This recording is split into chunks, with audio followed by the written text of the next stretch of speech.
The Nintendo Switch launches on Friday, and this Nintendo fanboy ain't excited at all. So, each day leading up to the Switch's launch, I'm taking a look back at one of Nintendo's earlier home console launches to see how I felt about that one. Yesterday, I reminisced about the Super NES. Today, it's the Nintendo 64's turn. The year was 1996.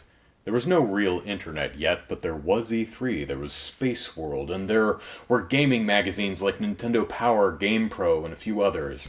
Arcade games like Cruisin' USA and Killer Instinct boasted that their guts would help power Nintendo's next console. Retailers had demo units where gamers could try out Super Mario 64, and that funky controller boasting an analog stick for precision movement through 3D worlds. I was very hyped for the impending release of the Nintendo 64.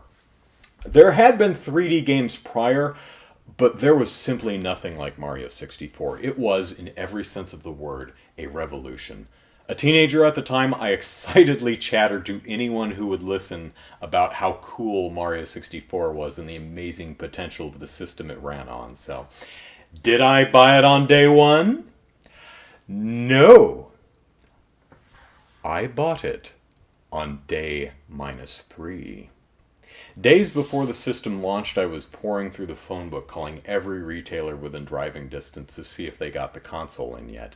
I found a Best Buy that admitted they'd received their shipment, drove down there, confronted an employee, and convinced him to go into the back, grab an N64, and sell it to me. I also bought a copy of Mario 64, which, along with Pilot Wing 64, was already out on the shelves. At $200, the N64 was my first major purchase and one I've never regretted. Like the Nintendo systems before and after, the N64 is host to a ton of absolute classics. While I still made liberal use of rental stores, I was also able to use my own money to build a decent library of N64 games.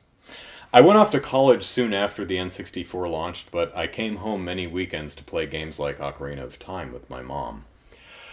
While it had notable faults, the Nintendo 64 was a wonderful system that I would have happily stood in line for on launch day if I hadn't managed to snag one a few days earlier.